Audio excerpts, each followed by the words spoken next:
Halo, halo, apa kabar? Assalamualaikum warahmatullahi wabarakatuh. Saya Arsubun Arif, senang sekali bisa kembali menjumpai Anda semua. Presiden Prabowo kembali melontarkan gagasan untuk mengembalikan pemilihan para kepala daerah itu melalui DPRD. Jadi tidak lagi dilakukan secara langsung seperti yang selama ini dilaksanakan. Wacana pemilihan kepala daerah kembali dipilih oleh DPRD ini sebenarnya bukan isu baru dalam politik Indonesia. Namun ketika gagasan lama itu kembali dilontarkan oleh Presiden Prabowo Subianto, maka dia berubah dari sekedar diskursus menjadi sinyal politik yang serius. Apalagi dukungan terhadap gagasan itu datang dari partai-partai besar pendukung pemerintah, sementara ya penolakan atau setidaknya ya menahan diri itu dari partai-partai yang perolehan suaranya di klasemen bawah gitu. Nah, untuk partai besar ini yang tegas menolak dikembalikannya pemilihan kepala daerah ke DPRD adalah PDIP. Dan PDIP kita tahu kan berada di luar koalisi pemerintah gitu. Jadi artinya kalau kemudian terjadi kesepakatan di dalam koalisi pemerintah sekarang ini, sangat mungkin partai-partai yang tadi, partai-partai kecil, partai menengah yang tadinya menolak, ya itu akan ikut arus besar bersama Gerindra dan Partai Golkar. Situasinya ini menjadi sekarang ini sangat sensitif ya, karena wacana ini mencuat lagi ketika pemerintah tengah disibukkan dengan penanganan bencana di Sumatera. Sejumlah kelompok masyarakat sipil menyebut langkah ini nir empati, karena perhatian elit justru bergeser dari perubahan sistem kekuasaan, bukan pemulihan rakyat. Ya ini nanti orang kalau netizen akan menganggap wah ya, memang mereka lebih berpikir pada bagi-bagi kekuasaan, bagaimana mendapatkan kekuasaan sebanyak mungkin ketimbang berpikir tentang rakyat. Silakan bapak-bapak ini pimpinan parpol, apalagi kalau Pak Prabowo sempat baca komentar para netizen. Begitulah penilaian para netizen saat ini. Jangan kemudian dibilang bahwa itu mereka ini digerakkan oleh kekuatan asing. Ini kan apa ya, akal sehat saja orang berpikirnya pasti seperti itu. Jadi pertanyaannya kini bukan lagi apakah pilkada langsung mahal atau tidak, melainkan kemana sebenarnya arah demokrasi lokal itu hendak dibawa. Itu yang saya kira itu justru menjadi pertanyaan yang paling serius. Presiden Prabowo Subianto secara terbuka menyampaikan kegelisahannya terhadap praktek pilkada langsung. Dalam pernyataannya di hadapan publik, Prabowo membandingkan Indonesia dengan negara-negara lain yang nggak jauh-jauh yang ada di tetangga kita, ya jauh sedikit misalnya ke India. Saya melihat negara-negara tetangga kita lebih efisien. Malaysia, Singapura, India, mereka tidak menghabiskan biaya besar untuk pilkada langsung. Mereka memilih wakil rakyat, lalu wakil rakyat itu yang memilih kepala daerah, ujar Prabowo. Saya kira kalau Singapura enggak ya, kan enggak ada kepala daerah di Singapura ya.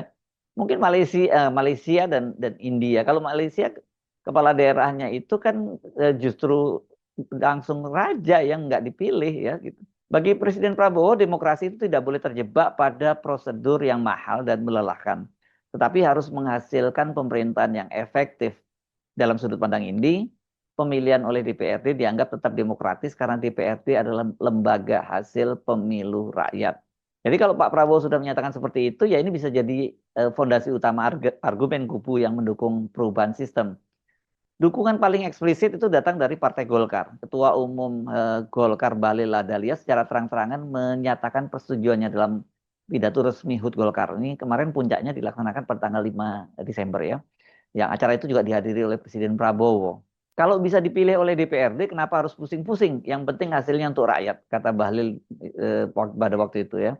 Bahlil berargumen bahwa pilkada langsung telah menciptakan biaya politik yang sangat tinggi, bukan hanya bagi negara, tetapi juga bagi calon kepala daerah. Biaya itu, kata Bahlil, sering berujung pada praktik korupsi ketika kepala daerah terpilih berusaha mengembalikan modal politiknya. Golkar itu memandang DPRD sebagai representasi sah rakyat sehingga pemilihan oleh DPRD tidak melanggar prinsip demokrasi. Gerindra, ya tentu saja karena sikapnya Pak Prabowo seperti itu jelas sejalan. Sejumlah elit Gerindra di DPR menyatakan bahwa wacana ini patut dipertimbangkan secara serius. Demikian halnya juga dengan Sekretaris Jenderal Partai Gerindra. Mereka kelihatannya berpikirnya bahwa pilkada oleh DPRD bukan berarti itu merampas hak rakyat. Hak rakyat sudah dijalankan saat memilih anggota DPRD. Ini soal desain sistem politik yang lebih efisien. Kalau Gerindra itu menekankan bahwa substansi demokrasi itu adalah hasil, bukan semata-mata mekanisme. Bagaimana dengan partai-partai lain? PKB dan PAN, ini yang sekarang juga ada di kubu pemerintah. Mereka berdua mendukung wacana ini meskipun dengan bahasa yang lebih hati-hati. Fraksi PKB menyatakan bahwa setiap sistem memiliki kelebihan dan kekurangan dan pilkada langsung telah menimbulkan banyak konflik horizontal di daerah. PAN juga menyatakan keterbukaan terhadap pembahasan meskipun belum menyampaikan dukungan sekeras Golkar dan Gerindra. Sementara kalau Nasdem dan PKS ini mereka coba menahan diri ya. Misalnya politisi Nasdem Willy Aditya mengingatkan agar elit politik tidak gegabah. Jangan ambil keputusan saat emosi politik belum stabil. Diskursus boleh tapi jangan buru-buru mengubah sistem.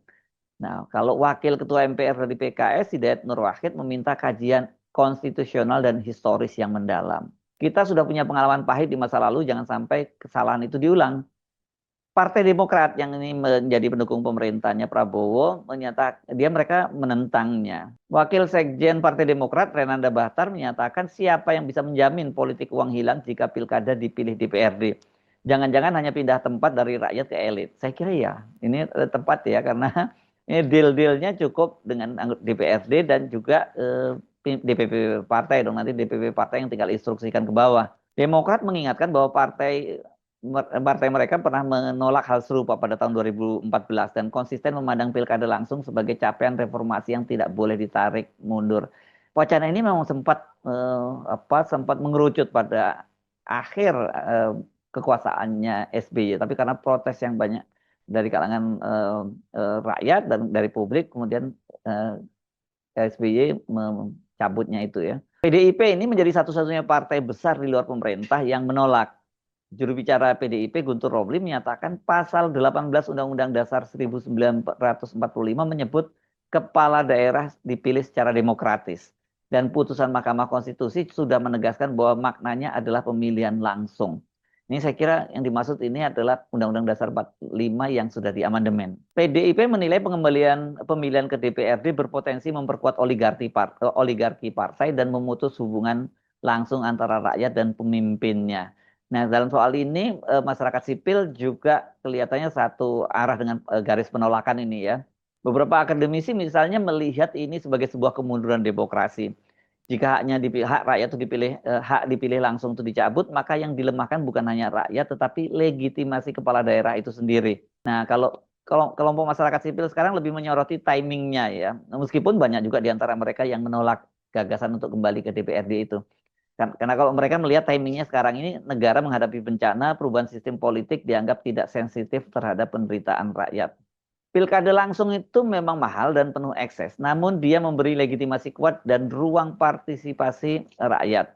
Sebaliknya, pemilihan oleh DPRD lebih efisien secara anggaran, tetapi berisiko memusatkan kekuasaan pada elit partai dan transaksi politik tertutup. Sejarah menunjukkan bahwa politik uang tidak otomatis hilang ketika pemilihan dipindahkan ke DPRD. Yang bagi-bagi malah cuma kalangan anggota DPRD-nya saja ya. Mari kita simak ini pandangan dari para pakar ya, karena perdebatan soal pilkada dipilih DPRD atau secara langsung oleh rakyat ini tidak bisa dilepaskan dari tafsir konstitusi. Saya kira kita penting untuk menyimak tafsir dari pakar-pakar hukum tata negara, apalagi mereka yang pernah menjadi hakim atau bahkan pimpinan yakni ketua di Mahkamah Konstitusi. Jimli Asidiki misalnya menyatakan pasal 18 ayat 4 Undang-Undang Dasar 1945 memang menyebut kepala daerah dipilih secara demokratis, tetapi makna demokratis tidak boleh dilepaskan dari konteks reformasi dan partisipasi rakyat. Karena dipilih secara demokratis ini juga bisa ditafsirkan, loh kan DPRD juga sudah dipilih oleh rakyat secara demokratis. Jadi mereka adalah representasi rakyat. Bisa seperti itu tafsirnya. Nah, seperti dikatakan oleh Jimli, secara teori pemilihan oleh DPRD bisa disebut demokratis. Tapi dalam konteks Indonesia pasca reformasi, pemilihan langsung adalah bentuk demokrasi yang lebih substansial karena melibatkan rakyat secara langsung. Jimli mengingatkan demokrasi bukan sekedar efisiensi kelembagaan, tapi juga legitimasi sosial dan kepercayaan publik. Ketika rakyat dicabut hak memilih langsung, maka legitimasi politik kepala daerah akan jauh lebih rapuh. Pandangan yang lebih tegas datang dari mantan ketua Mahkamah Konstitusi, Mahfud MD. Mahfud merujuk pada putusan Mahkamah Konstitusi yang menafsirkan pasal 18 Undang-Undang Dasar 1945. Mahkamah Konstitusi sudah menafsirkan bahwa yang dimaksud dengan dipilih secara demokratis itu adalah pemilihan langsung oleh rakyat. Itu bukan tafsir sembarangan, tapi tafsir konstitusional yang mengikat. Tapi persoalannya sekarang dengan putusan-putusan Mahkamah Konstitusi itu bagaimana? Karena ya kalau kita ngambil contoh kemarin ada putusan soal anggota Polri yang tidak boleh menjabat di jabatan sipil saja langsung Kapolri bisa membuat perpol gitu ya. Apalagi ini nanti urusannya pilkada. Menurut Mahfud, perubahan mekanisme pilkada dari langsung ke DPRD bukan sekedar revisi undang-undang biasa, melainkan berpotensi bertabrakan dengan tafsir konstitusi yang sudah diputuskan oleh Mahkamah Konstitusi. Artinya, jika wacana ini dipaksakan, maka sangat mungkin kembali digugat ke Mahkamah Konstitusi. Bagaimana dengan Wakil Ketua Mahkamah Konstitusi? Maksud saya Saldi Isra. Dia mengingatkan bahwa pilkada langsung adalah bagian dari arsitektur reformasi konstitusi. Pilkada langsung itu bukan hadiah, tapi hasil koreksi sejarah atas praktik politik tertutup dan transaksional di masa lalu. Kalau dikembalikan ke DPRD, kita harus jujur mengatakan bahwa itu adalah langkah mundur. Jadi bagi Saldi, persoalan biaya dan politik uang tidak bisa dijadikan alasan tunggal untuk memangkas hak pilih rakyat. Solusinya adalah memperbaiki sistem pembiayaan politik dan penegakan hukum, bukan mengubah prinsip dasarnya. Ini memang pembela pilkada dikembalikan ke DPRD nggak pernah menyinggung soal itu ya, bahwa kalau soal transaksi uang itu nggak ada jaminan tidak terjadi. Mungkin memang pembagiannya kalau kemarin merata kepada rakyat berupa money politik, bansos dan sebagainya. Kalau sekarang terbatas di kalangan elit-elit partai yang mereka duduk menjadi anggota DPRD. Jadi apa sih kalau kita simpulkan plus minus sistem pemilu langsung versus DPRD itu? Misalnya kalau dari partisipasi publik ya. Pilkada langsung itu tinggi partisipasinya, rakyat memilih langsung kepala daerahnya. Kalau lewat DPRD rendah, hanya legislatif yang memilih partisipasinya ya. Legitimasi kepala daerah. Nah, kalau pilkada langsung kuat karena secara langsung dari suara rakyat. Sementara dipilih DPRD relatif lebih lemah secara partisipasi publik. Biaya. Wah, pilkada langsung itu yang sangat tinggi ya. Mulai logistik, kampanye, dan kemudian juga money politik. Sementara kalau dipilih oleh DPRD relatif lebih rendah biaya penyelenggaraannya yang karena yang disogok ya para anggota DPRD-nya dan elit-elit partai lah ya DPP dalam hal ini. Nah, bagaimana potensi politik uangnya? Ya, ini ada di level ketika berlangsung kampanye publik. Sementara kalau di DPRD yang ini di lingkungan saja, ya tertutup, terbatas saja lah mungkin per fraksi atau jangan-jangan malah gabungan fraksi gitu menyepakatinya gitu ya. Bagaimana dengan kontrol partai? Kalau pilkada langsung, partai berpengaruh namun suara rakyat yang tetap menentukan. Sementara dari pilkada DPRD, partai sangat dominan dalam menentukan pilihan. Bisa dimobilisasi nih fraksi-fraksi di DPRD itu. Nah, berkaitan dengan stabilitas dan konflik lokal, memang kalau pilkada langsung itu bisa meningkat saat kompetisi sengit. Nah, kalau lewat DPRD, potensi menurunkan konflik kompetitif itu ya besar karena memang rakyat tidak langsung berhadapan gitu. Tapi yang paling disorot tentu saja masalah partisipasi dan legitimasi. Jadi kalau kita melihat plus minus ini dan pandangan dari mantan hakim yang tadi saya paparkan, hakim konstitusi ya maksud saya, ada satu benang merah yang terlihat jelas. Secara teoritik pemilihan oleh DPRD bisa disebut demokratis, tapi secara konstitusional dan historis Indonesia sudah memilih jalan demokrasi langsung sebagai koreksi atas masa lalu yang elitis dan tertutup. Karena itu setiap upaya mengubah sistem pilkada bukan sekedar soal efisiensi yang digembar-gemborkan, melainkan soal apakah negara konsisten dengan semangat reformasi dan putusan dari Mahkamah Konstitusinya sendiri. Jadi apa yang bisa kita simpulkan? Demokrasi itu memang mahal di mana-mana ya, berisik, sering melelahkan. Tetapi sejarah bangsa ini, dan sejarah dunia juga mengajarkan satu hal, yang mahal itu seringkali justru yang paling berharga. Pilkada langsung itu lahir bukan karena rakyat dianggap pintar, melainkan karena elit politik pernah gagal menjaga amanah ketika kekuasaan hanya berputar di ruang tertutup. Maka hak memilih itu diberikan langsung kepada rakyat sebagai koreksi sejarah, sebagai pagar terhadap oligarki. Nah, kalau kita ngomongin soal oligarki, ini parah. Kita bisa menyebut banyak contoh di beberapa daerah yang melalui pilkada langsung saja itu.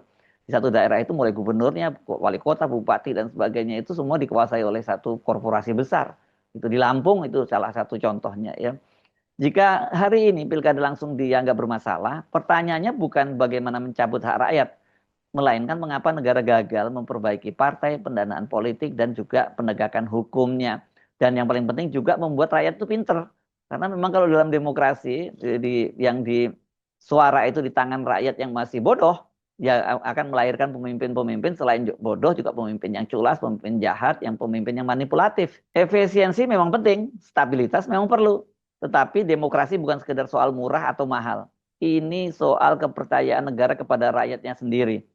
Dan ketika hak memilih itu mulai dianggap beban, bukan hak, disitulah kita patut bertanya.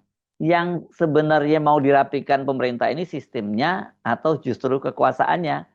Karena kalau dengan pilkada langsung, jelas partai-partai besar, apalagi yang kemudian distribusi perolehan kursinya di DPRD itu mereka merata seperti Golkar misalnya, dia pasti akan sangat diuntungkan. Begitu juga dengan Gerindra juga akan sangat diuntungkan. Tapi partai-partai lain yang suaranya kecil dan juga tidak merata di daerah-daerah, yang mereka pasti akan dirugikan.